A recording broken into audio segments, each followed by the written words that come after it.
forget to rate our show and subscribe. Before we begin this podcast, if you or someone you know is in crisis or needs emotional support, there are tools that can help. So get yourself a pen and paper or open a note-taking app on your phone or computer. Feel free to pause this episode while you get yourself ready. The episode starts at 1 minute and 52 seconds. You can call Talk Suicide Canada at 1-833-456-4566. You can text 45645, which is coming in the fall of 2023. In Canada, you can also call 988, the Kids Help Phone at 1-800-668-6868. The Trans Lifeline in Canada is 1-877-330-6366. And in the United States, 1-877-565-8860, or call 911. You are not alone, and you do not have to be alone. I would like to honor and recognize the traditional and unceded territories of the Katzie, Kwantlen, and Semiahmoo nations on whose territory I live, work, and play.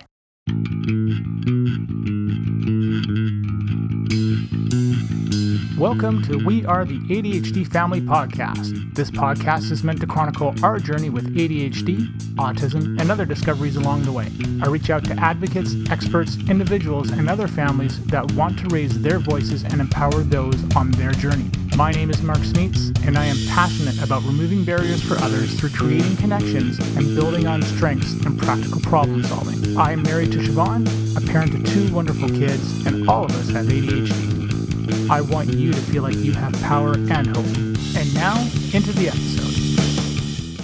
Welcome to the next episode of We Are the ADHD Family. I figured it was time to get into part 2 of our origin. It's a big episode, and it's a heavy episode.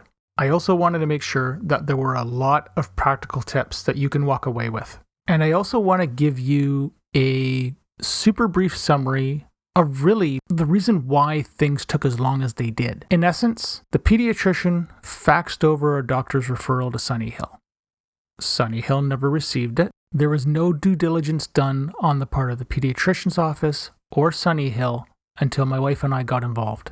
So that began the back and forth between myself, the pediatrician, and Sunny Hill to have them fax everything over. And that is what took so long. It's weird to sum something up in less than 30 seconds, but that's what this episode is going to be about. We are not the only family in this situation. I know there's others. All you have to do is join one of the Facebook groups that are out there, and you'll meet families every single day as they post their struggles. Instead of diving into the story first, I want to start this whole episode with my closing advice. I don't want to make you wait till the end to hear this because I think and feel that it's pretty important that I state this now. And it's equally important to state that these items I'm about to read are in no particular order. The importance of them is all number 1 in my books. Number 1, document, document, document, document, document, document some more, and just keep documenting. When it comes to appointments and timeframes, do the best job you can to document those things. If I had to do it all over again, or if my wife and I had to do it all over again, we'd probably get a simple old school calendar, one of those foldable ones you get at the dollar store, and put your doctor's appointments and dates in that. Using the iPhone, it's fantastic, but I have no idea how to get the old stuff out of there. This is where technology kind of sucks in that sense. If you're documenting traits and things that you see, don't change how you document it. Put it in an Excel file. It's probably the easiest way to do it. Word document. If you want to write a database, write a database. The world's your oyster as far as options for that. So there's my first piece of advice. Document it. Document your emails. Print those out. Keep those. Anytime someone says something, follow up with an email to say, here's what I take our conversation to mean, and this is what you said, this is what I said, and this is what we agreed with or not agreed with. That's the information you want to keep. Number 2, if you're on a wait list, call the destination and confirm that the referral that the office sent was actually received. If you can't reach them, because some offices are like that, then convince your doctor's office or whoever you're dealing with to call that other location and confirm with someone, a human, that it was actually received. There's a reason I'm saying this. Many offices still use fax machines. Don't just get the fax confirmation. I mean, get that part of it. That's good. But have someone on the other side actually confirm that the referral was received. A human voice. I had a friend that went through a similar situation to us, and they were missing the fax as well. They just had a shorter time frame take place than we did. Number three, if a provider you are dealing with does not want to see your information, hear your complaints, tries to brush you and your concerns off, doesn't want to see anything you've documented or anything like that, complain. And then number two, if that doesn't go in your favor, ask for a second opinion. Something not to do with them. And if that person doesn't want to see that information, get a third opinion. Don't stop until you're satisfied that you have exhausted the answers that you were wanting to get. Again, it's your gut that's telling you that this is the right path for these things. Listen to it. If someone says to you, number four, if someone says to you that they don't want to diagnose, you can't see my air quotes, X, or whatever disability it is, whether it's ADHD, Down syndrome, who knows, because there is no funding for it, lodge a complaint with the organization or go above them. If a school doesn't want to give your child a designation, go to the school district. If a doctor says they don't want to diagnose such and such, go above them to the College of Physicians or something like that. It really does suck to start an episode or something like this with talking about those four critical things. Actually, 5 things. I know you're probably tired. I know you're probably exhausted emotionally, physically, spiritually. I see your pain. My family has been through this. We get it. If you don't have a support network, build one. And that can be anything. Be gentle on yourself. You are doing the best that you can. A tiny bit of relationship advice from myself. My wife and I don't swear at each other. We're pretty respectful. We don't have big, huge arguments. Yeah, we get mad. And everybody does. You kidding? I drive her crazy. It's the little things that really count and make a difference when times are really stressed. For any partner, and I'm not going to make it too gender-based here, bring flowers, bring a card, leave a little note. In that note, say how much you appreciate what they do, how proud you are of them, how much you love them. Anything that is supportive and contributes to your relationship. Don't forget, you have a relationship with your spouse. Protect it. You are a team. You have to treat this as a team. You will come out stronger. And trust me, your kids will notice that you two are strong together. Don't compare relationships either. Your relationship will not look like our relationship. If you swear at each other, okay, that might be a thing that you guys just do. My wife and I don't. Know what is respectful for both of you. And that goes for if you're in a same-sex marriage as well. And it's time to laugh because I did forget something. Just a perspective. The reason we want to push is this is going to apply if your child is under 6 in the province of BC. Getting something like an autism diagnosis and pushing for it, that means there's funding available.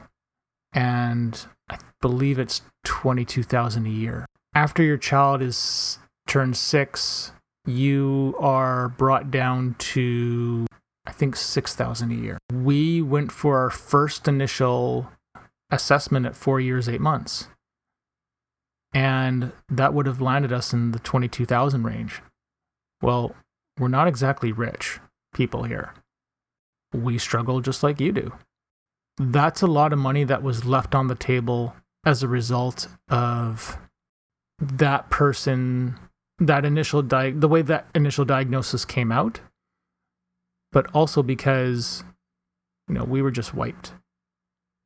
And if there is one regret I do have, it's that. It's not pushing hard enough for it. And maybe that's the wrong word to use, and maybe I'm just not being as kind to myself or ourselves. It was a bitter pill to swallow to know that we didn't have access to something like that we could help our son out. So just think of the money that's left on the table, and that's in itself is worth a fight. Let's dive into the story. I'm going to cast a big net for this, and basically we're going to rewind and go before Rage Night. One thing that has made this challenging, as I've mentioned on another podcast episode, was we have awesome records of all the traits and events that we've gone through with Owen. The one thing that was really hard to figure out were the doctor's appointment dates and where we could find half that stuff.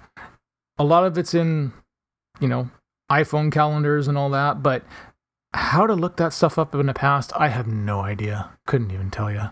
But that has made tracking certain appointments and milestones a little bit on the tricky side. So I could tell you the date and time that he ate black beans out of the chili, which is kind of a foodie miracle there for us. But can I remember the exact date we met our pediatrician and all that? No, I can't. Again, we'll go with broad strokes, and any years or months, we're going to use those as just general reference guides. And as I tell this story, the one thing I want you to keep in mind is that, again, my wife and I didn't know anything about this. We didn't understand dysregulation. We didn't understand the meltdowns. We didn't understand why he was lining up objects, the aggression, the violence, the transitions. We got none of that. No one came along and said, this is what's going on. We figured it out the absolute hardest way that was probably possible.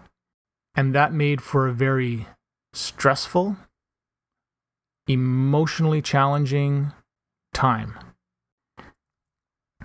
And I promise one final thing before jumping into all this. As hard as things were, there were a lot of really, really good times. And I want to save that for an episode because it really did change the way that we parent and we look at things. And I know I look at things, I'm just speaking for me, pretty awesome. Just some of the positive things that we've experienced with O, and why we love him so much and why we fight so hard for him. At the end of this episode, I'm going to take the points that I mentioned a minute ago, and I'm going to put those at the end. That's what I want you to walk away with after listening to this story. Just talking briefly about Owen's life in the beginning, we knew something was odd and out of place. The process of conceiving Owen and having him born was really tough. We nearly lost him twice. Again, it's another episode. And when he was born, we were happy. It was pretty amazing. Here's our son. This is great. We noticed things were odd when we couldn't put him down after Siobhan had breastfed him. And I know some people will say, oh, you just have to put him down and walk away. Well, yeah, he never stopped crying. It's like he could not be away from Siobhan. Let's not get into separation anxiety. Let's not try and figure it out. It was just something wasn't right. And I can't tell you the number of times that I wish, as a man, I had boobs and could produce milk, so I could take the pressure off of my wife, who was sitting in a rocking chair all night with our son. We couldn't put him down, so they'd pass out in the rocking chair together. For me being the way that I am, and sort of the guy that always wants to do something, I couldn't do anything. I felt completely helpless. So did Siobhan, for that matter. Sure, nurturing our son, but she couldn't get a break either. Other things began to happen as Owen grew. Things like this is when we began to see the odd behavior, lining things up, the head shakes, tippy-toe walking, sleep. Again, another completely different episode. Just the typical things that you begin to see with autistic kids kick in. When Owen was around 3 or 4, and I can't remember the age that this started at, we were seeing a speech pathologist who was awesome. She had a fantastic connection with O. One thing that we loved is that Owen didn't hide from her. He loved playing. He was very comfortable with her. She was comfortable with him. She was the one who told us that she started noticing the traits. Being behind in speech wasn't one of those signs. It was a part of it, but there was more. I even have a recording of the assessment so I could refer to it back. And I'm glad that I have that because it helped me down the road. With our struggles that we were having and our lack of knowledge, all these little pieces that seemed out of place, when she suggested that he was on the spectrum and we started doing research, things started to fit into place. We eventually went to find a pediatrician, and when we did, of course, you need a doctor's referral. I had known my family doctor since I was about 5 or 6 years old, and I trusted him. But there was a problem. He didn't see the problem. I remember that there was one time we took Owen for a doctor's visit, and it was after we had the speech report. We brought this to his attention, and when we were going to leave, when it was all done, the appointment itself, it was an epic meltdown. He screamed his head off, and as we tried to get out the door, he was actually holding on to the door frame of not wanting to leave. And then he put himself on the ground and was kicking and screaming in the office. Yeah, I felt pretty bad at that point. And our doctor just chalked it up to a tantrum. We didn't understand transitions at this point, obviously. And if I remember correctly, when we got down to the car, where I parked, there is a sidewalk, and Owen was just pacing up and down the sidewalk and refused to get in the car. If you're thinking, hey, why don't you just pick him up and strap him into his car seat? That's not the kindest way to treat a child, to be honest. I think the only way we got him into the car was by saying we were going to go for McDonald's. The entire reason we went into that initial doctor's appointment was to talk about the speech results and some of the concerns. But again, we didn't feel that supported. We did find a pediatrician, and I remember calling our doctor's secretary, who I had a pretty good relationship with, and I asked her, could you please send over the referral to the pediatrician? I didn't want to have a discussion with my doctor about it. I just knew it was the right thing to do and just to get it done. And that's exactly what happened. I believe we waited about a year to get into our pediatrician's office. Our first meeting, if I remember correctly, was just my wife and I. We didn't have any of the kids there. I'm pretty sure Mackenzie wasn't born yet. She gave us some forms to fill out, authors and books to read and look at, and that's exactly what we did. We just added all that more research to our list to keep educating ourselves.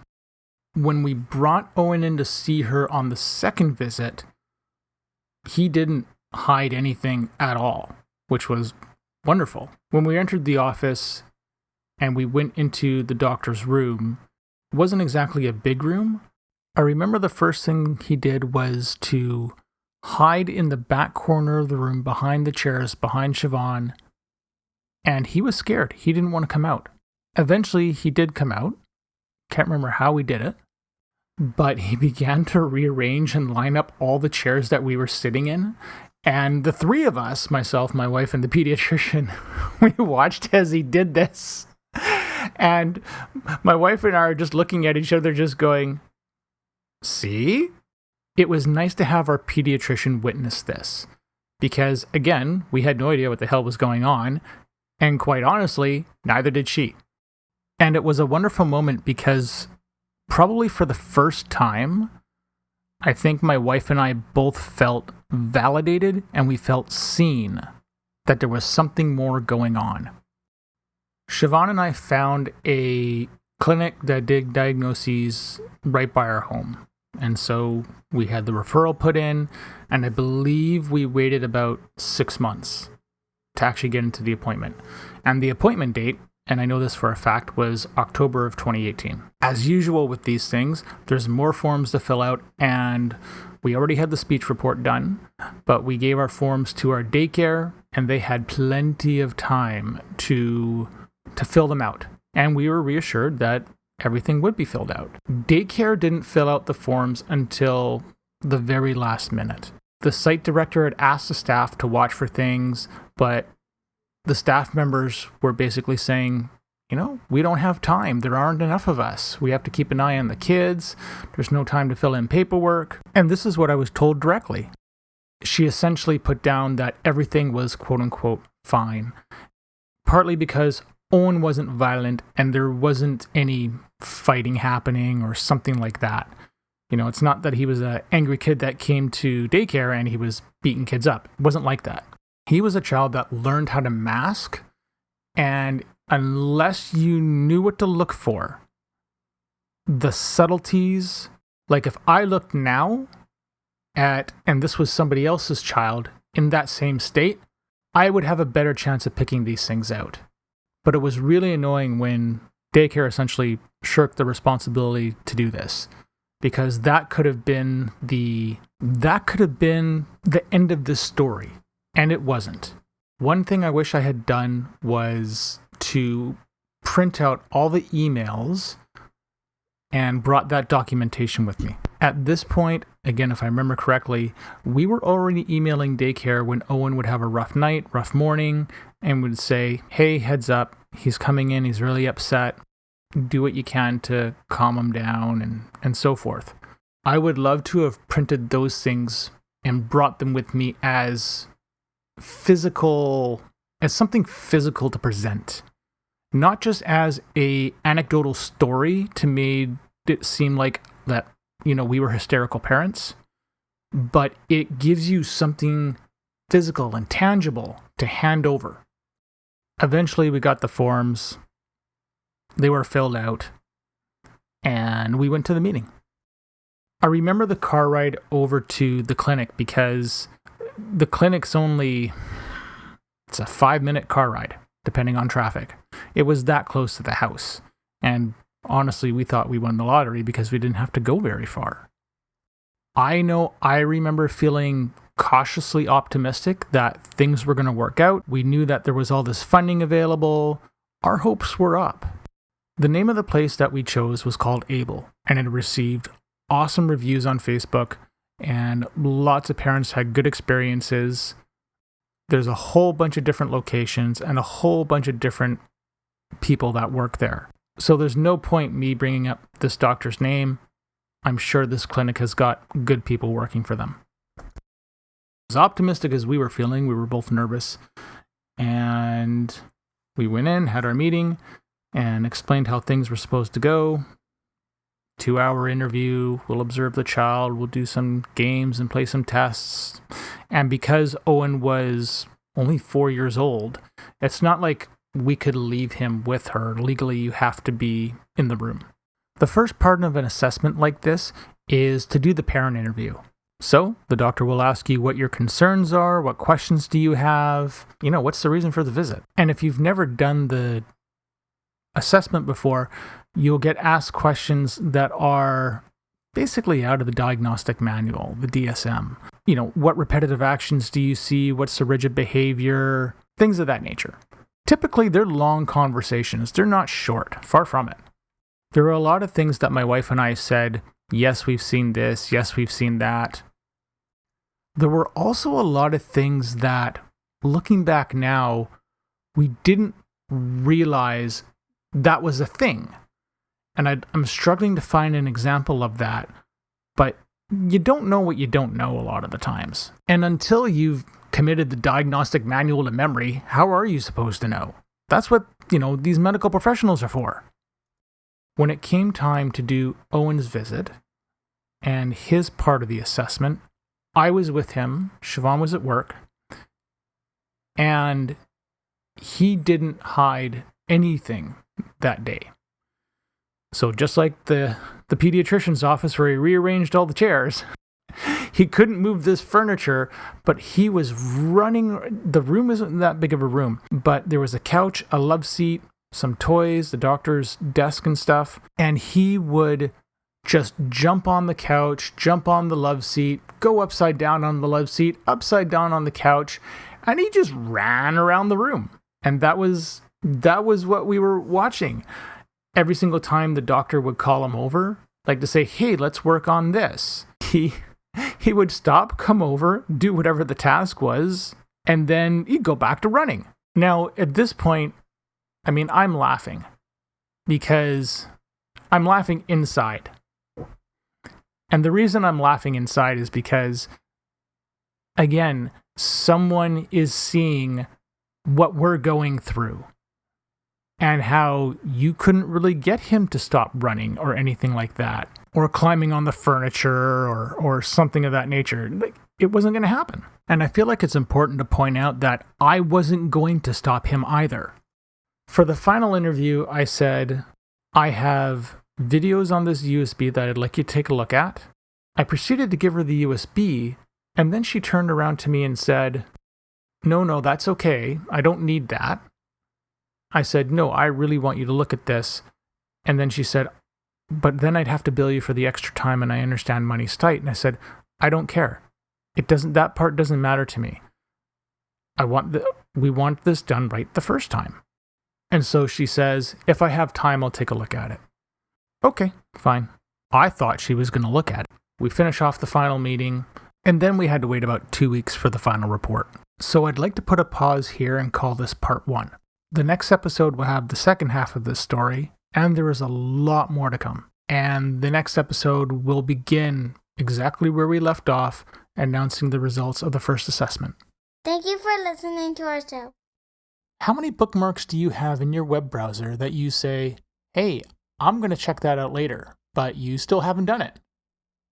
And they've been there for at least a year or longer. If you're hearing this message, you've reached the end of the episode, and for that, I want to say thank you. I hope you have enjoyed what you've heard and are walking away with newfound knowledge. We are the ADHD family. See you soon for a new episode. I have 3 things to ask of you. Number 1, if you have any comments, questions, or guest ideas, please leave a comment on the Facebook page. Number 2, please leave us a review on Apple Podcasts or Spotify. It helps people find us. And number 3, if you want to be a guest on the show or know someone who would make a great guest, contact me through our Facebook page. This podcast is open to everyone. You don't need to be an expert, just passionate and want to see change. The opinions expressed by the host and guest are not associated with any employer or organization unless otherwise stated.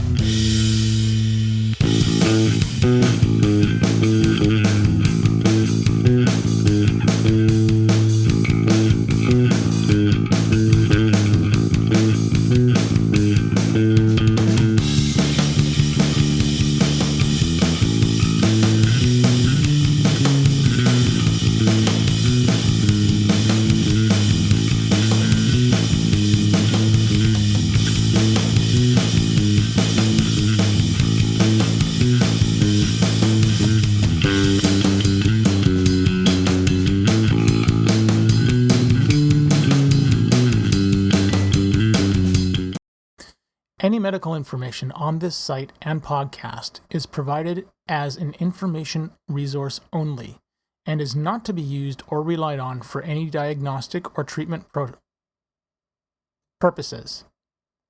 This information does not create any patient-physician relationship and should not be used as a substitute for a professional diagnosis and treatment. Please consult your healthcare provider before making any healthcare decisions or guidance about a specific medical condition. The show, host, and its guests expressly disclaim responsibility and shall have no liability for any damages, loss, injury, or liability whatsoever suffered as a result of your reliance on the information contained in this site or show. By visiting this site and listening to this show, you agree to